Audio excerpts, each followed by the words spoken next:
और आइए अब हम आपको अपनी दूसरी महत्वपूर्ण खबर की ओर लिए चलते हैं। बांग्लादेश में मोहम्मद यूनुस के नेतृत्व में बनी अंतरिम सरकार के बाद से ही बांग्लादेश की पाकिस्तान के साथ नज़दीकी बढ़ती जा रही है। इस सब के बीच बांग्लादेश और पाकिस्तान के बीच 50 से भी ज़्यादा सालों के बाद कारोबार भी शुरू हो गया है। वहीं बांग्लादेश में शेख हसीना की सरकार को अपदस्थ करने में महत्वपूर्ण भूमिका निभाने वाले छात्र भी अब अपनी अलग राजनीतिक पार्टी बनाने की तैयारी कर रहे हैं। साथ ही एक और महत्वपूर्ण तथ्य है, वो ये है कि बांग्लादेश के सेना प्रमुख ने वहां की अंतरिम सरकार को चेतावनी दी है। क्यों दी है, आइए ये रिपोर्ट देखिए। पाकिस्तान की चावल की चाल में फंस गया बांग्लादेश। चावल के बहाने बांग्लादेश को जन्मजात दुश्मनी भुलाने पर मजबूर कर दिया पाकिस्तान। यूं तो दोनों देशों के बीच संबंधों में नरमी शेख हसीना के अपदस्थ किए जाने के बाद से ही आनी शुरू हो गई थी, लेकिन इन संबंधों पर सरकारी मुहर मंगलवार को लगी जब चावल से लदा एक जहाज कराची से बांग्लादेश के लिए रवाना हुआ। 1971 युद्ध और बंटवारे के बाद पहली बार दोनों देशों ने डायरेक्ट ट्रेड शुरू किया है। इसी महीने दोनों देशों के बीच 50,000 टन पाकिस्तानी चावल खरीदने पर सहमति बनी थी। आमतौर पर बांग्लादेश भारत से ही चावल खरीदता रहा है, लेकिन भीषण महंगाई से जूझ रहे बांग्लादेश ने अधिक कीमत पर चावल खरीदकर अपने देश में पाकिस्तान की पैठ बढ़ाने की कोशिश की है। व्यापार से परे इस्लामाबाद और ढाका के बीच राजनयिक और सैन्य सहयोग में अभूतपूर्व बदलाव भी देखने को मिला है। मंत्री अश्विनी वैष्णव नई दिल्ली रेलवे स्टेशन पहुंचे हुए हैं, कुछ बोल रहे हैं वहां पर, आइए आपको सुनाते हैं। नई दिल्ली रेलवे स्टेशन पर पवित्र महाशिवरात्रि के अवसर पर विशेष व्यवस्था की गई है।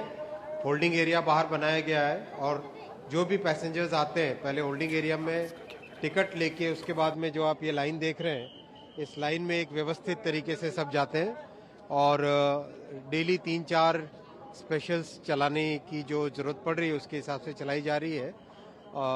आज भी स्पेशल चल रही है, आज 2 चल चुकी है अभी तक और यथासंभव व्यवस्थित तरीके से चल रही है। तो आइए वापस हम आपको महत्वपूर्ण जो अंतर्राष्ट्रीय खबर है उसकी ओर लिए चलते हैं। बांग्लादेश में मोहम्मद यूनुस के नेतृत्व में बनी अंतरिम सरकार के बाद से ही बांग्लादेश की पाकिस्तान के साथ नज़दीकी बढ़ती जा रही है।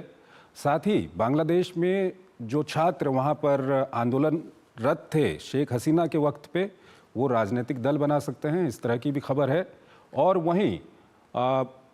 और वहीं जो बांग्लादेश के सेना प्रमुख हैं उन्होंने वहां की अंतरिम सरकार को चेतावनी भी दी है। ये रिपोर्ट आपको दिखाते हैं। पाकिस्तान की चावल की चाल में फंस गया बांग्लादेश।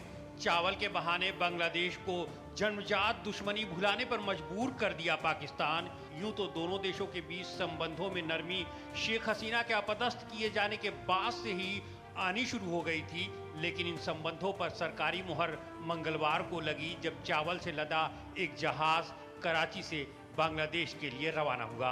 1971 युद्ध और बंटवारे के बाद पहली बार दोनों देशों ने डायरेक्ट ट्रेड शुरू किया है। इसी महीने दोनों देशों के बीच 50,000 टन पाकिस्तानी चावल खरीदने पर सहमति बनी थी।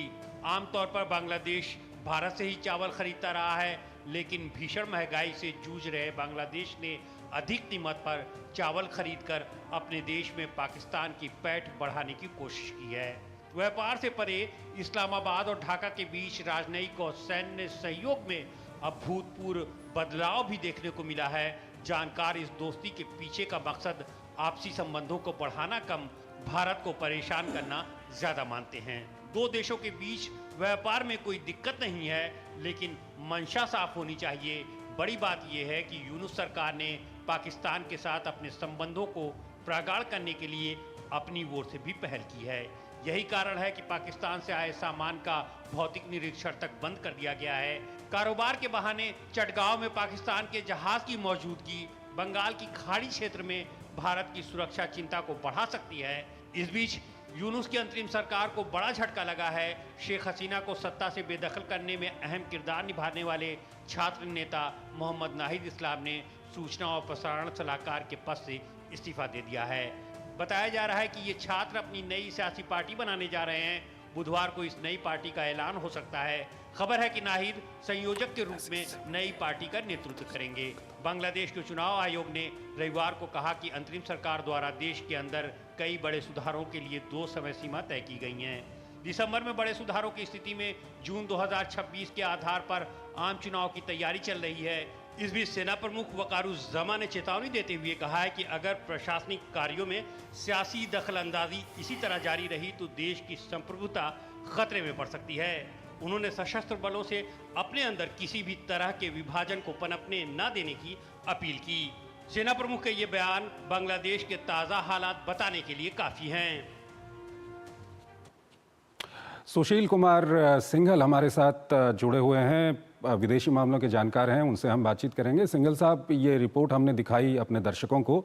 इसमें एक महत्वपूर्ण तथ्य ये है कि जो बांग्लादेश के सेना प्रमुख हैं उन्होंने कहीं ना कहीं अंतरिम सरकार को चेतावनी दी है, कहा है आप संस्थाओं में इंटरफेयर ना कीजिए। ये कितना महत्वपूर्ण हो जाता है? देखिए, अभी जैसा कि आपने रिपोर्ट में बताया कि उसमें चेतावनी जो दी गई है सेना प्रमुख की तरफ से, उन्होंने पहले भी 1-2 बयान दिए थे जिसमें उन्होंने कहा था इनडायरेक्टली अंतरिम सरकार से कि जो सुरक्षा की स्थिति है जो उसको जो है संभाला जाए। और अब जो है उन्होंने बहुत ओपनली बोल दिया है कि अगर ये हालात नहीं बदले तो बांग्लादेश को समस्याओं का सामना करना पड़ेगा। और उन्होंने अपने बयान में ये भी कहा है कि जो है जब तक चुनाव नहीं होंगे तब तक वो शायद पद पे बने रहेंगे। तो एक तरीके से उन्होंने बताया है कि सेना अब अपनी जिम्मेवारी की समझती है और अगर अंतरिम सरकार ने प्रॉपरली काम नहीं किया तो एक हो सकता है कि आर्मी का सेना कोई कड़ा कदम भी उठा सकती है, ये इस तरह का संकेत है। दूसरा सवाल सर, संक्षेप में बताइएगा। एक तो यह है कि जो छात्र वहां पर जिन्होंने आंदोलन किया था वो अपनी राजनीतिक पार्टी बनाने जा रहे हैं। दूसरा, पाकिस्तान और बांग्लादेश के बीच में संबंध जिस तरह से बढ़ रहे हैं, संक्षेप में सर। यह है कि जो छात्र हैं वो बहुत उनकी जो उम्मीद थी कि एकदम इलेक्शन हो जाएंगे, वो इलेक्शन नहीं हो रहे हैं और जिस तरह से वो चलाना चाहते थे सरकार को वो नहीं चल पा रही है उनके हिसाब से। तो वो इसलिए अपने बड़ा क्लियर है कि वो अपनी अलग से पॉलिटिकल पार्टी बना करके ठीक है। पाकिस्तान बांग्लादेश में जो संबंध बढ़ रहे हैं, पाकिस्तान बांग्लादेश के जो संबंध बढ़ रहे हैं, अंतरिम सरकार जो है भारत से दूरी बनाने की कोशिश कर रही है क्योंकि वो सोचते हैं कि शेख हसीना की वजह से कहीं ना कहीं ये भारत से दूरी बनाने की एक कोशिश है अंतरिम सरकार की। हालांकि बांग्लादेश के अंदर में जो आवाम का एक बड़ा तबका है जो भारत से नज़दीकी चाहता है। सिंघल साहब, बहुत बहुत धन्यवाद आपका हमारे इस कार्यक्रम में जुड़ने के लिए और अपना महत्वपूर्ण विश्लेषण हमारे दर्शकों के सामने रखने के लिए।